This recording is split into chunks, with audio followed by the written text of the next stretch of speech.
여러분 안녕하십니까, 진성호입니다. 지금도 친문진영, 친노진영이 굉장히 모욕적으로 생각하는 그런 순간이 있습니다. 바로 노무현 전 대통령이 검찰에 소환되던 날입니다. 지금도 생생한 그 장면. 노무현 전 대통령은 이 기자들의 질문에 이렇게 말했습니다. 면목이 없다고 했습니다. 자, 면목이 없다. 이게 바로 검찰 포토라인을 의미하는 겁니다. 이전까지 주요 인사들은 검찰의 소환 조사를 받을 때 포토라인에 썼습니다. 그래서 검찰 포토라인이라는 게 있었습니다. 실제 이 문재인 정권이 출범하고 난 뒤 박근혜 정권의 적폐를 수사한다면서 최경환 전 장관 같은 경우는 포성줄에 묶여서 죄수복을 입고 나타나게 됐습니다. 또 극단적 선택을 한 이재수 전 기무사령관의 경우도 비슷했습니다. 그런데 문재인 정권에 대한 수사가 시작되자 조국 전 법무부 장관은 아예 포토라인에 서지 않았습니다. 바로 조국 본인이 법무부 장관일 때 이 규정을 고친 겁니다. 그리고 조국 전 장관 본인이 수혜 1호 인사가 된 겁니다. 이걸 한동훈 법무부 장관이 바로 잡기로 했습니다. 자, 방금 전 데일리안이 한동훈 법무부 장관이 검찰의 수사 상황과 피의 사실 공개를 제한한 형사사건 공개 금지 등에 관한 규정 개정을 지시한 것으로 나타났다고 방금 전 보도했습니다. 자, 법무부는 형사사건 공개 금지 등에 관한 규정을 운용하는 대검찰청에 개정에 대한 의견 수렴을 요청했습니다.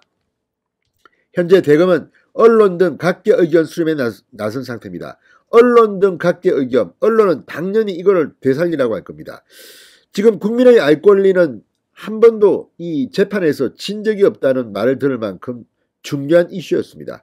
그런데 문재인 정권, 민주주의를 이야기하는 정치 표현의 자유를 이야기했던 그 인권 변호사 출신 문재인 정권에 의해서 이걸 없앴습니다.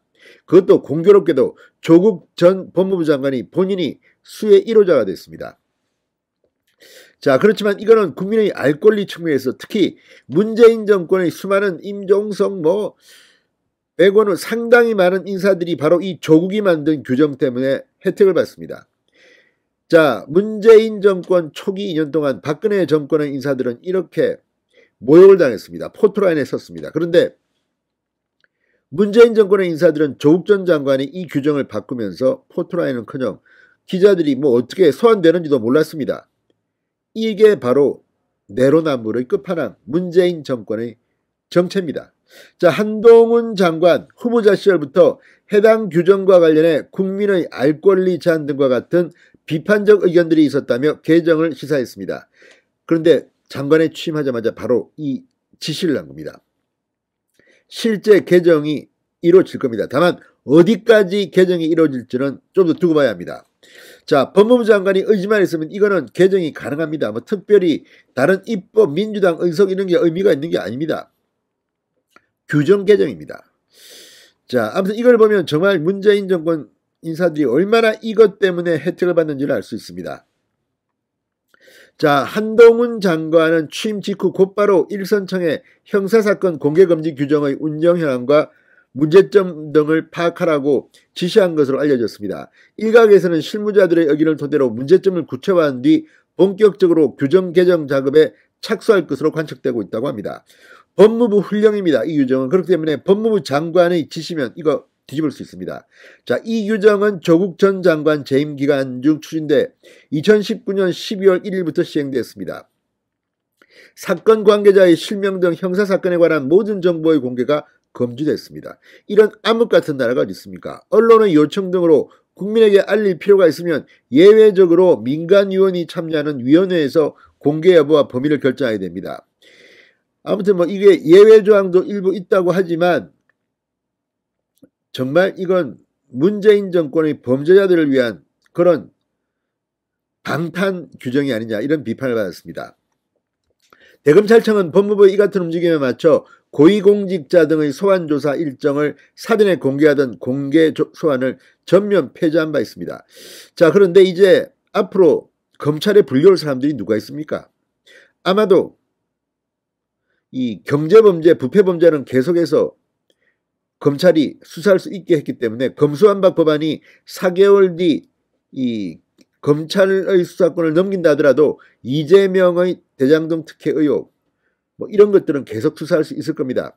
이재명 전 경기도지사는 아마도 만약 한동훈 장관이 이 규정을 개정하면 포토라인에 서야 할 가능성을 배제할 수 없게 됐습니다. 문재인 전 대통령 씨 포토라인에 설 가능성을 배제할 수 있을까요?